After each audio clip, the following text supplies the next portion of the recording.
To date, with our pivot tables, we've restricted ourselves to choosing a single field in the row option, or in the column option, or in the data option.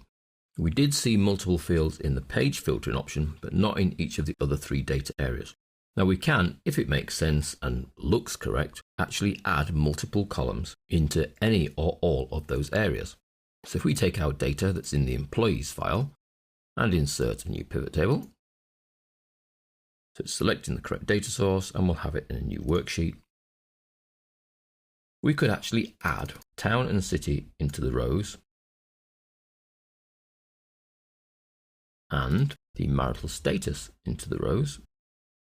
And you can see we then get a heading option. So we have towns are first, so Durham, and then the 3 marital status for Durham, Hartlepool, but then there are only 2 marital status, so it's all based on the data. So effectively we're filtering by Hartlepool, and then we see just the Hartlepool employees. And in the value section, we'll have the salary, and let's change its count to sum. So you can see there we now have some sub-headings, which are the marital status. And if you wanted to go even further, you could add a 3rd option. Now the order of the grouping is determined by the order that your little blocks appear in here. So I want to have the gender below town and below marital status. Let's move marital status up 1.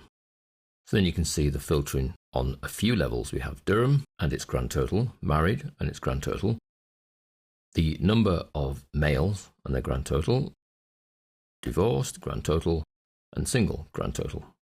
And then the same happens again for Hartlepool, breaks down into its different marital status, of which there are only 2, and then divorced only has 1 gender. So the subheadings, although there are more values within that column in the whole data set, once you start filtering by having multiple levels as we have, you only see the levels with values. Now it may be that I would like to have also in the mathematical section, so in the center here, an ID count. So let's drop ID in there and make sure it's chosen count, and it hasn't, it's gone for sum. Change that to count. And that way we can compare 2 data values here. We have the total salary and the number of people. So we can see it's 1 person constitutes that data, but 11 at the top level for Durham, but 9 of them are single and 9 of them are actually female. So the breakdown is very useful for looking at this internal data. Now once you start adding multiple levels, you also get the option here for compressing and expanding. So I can use the minus and the plus signs against each of these to either expand or compress. In this case, my marital status. So if I click the plus on Mar there, all the marital status is expand. I then see the gender options. If I compress, they all compress. I can compress towns. So Middlesbrough goes in, Newcastle goes in, Northampton goes in, but the other towns stay out.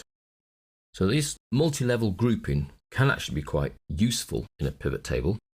Obviously, the levels that you choose have to make some kind of logical sense and be in the correct order. So that's where I've placed them in the rows and placed them as town, then marital status, then sex.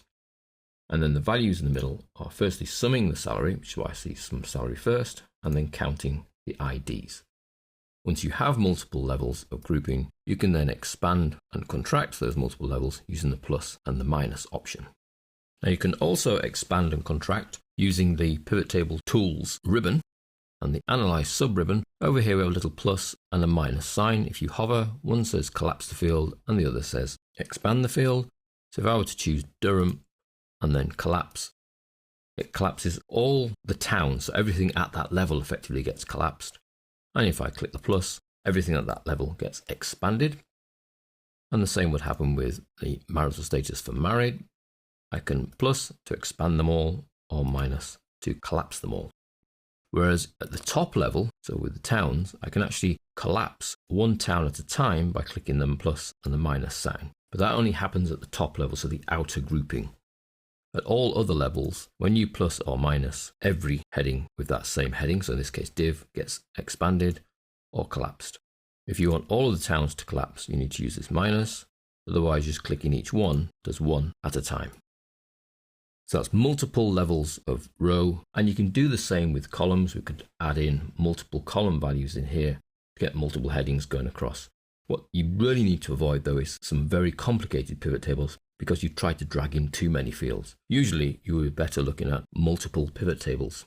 If, however, it makes logical sense, as we have here, you can pull in multiple fields into your rows, into your columns, and into your values section.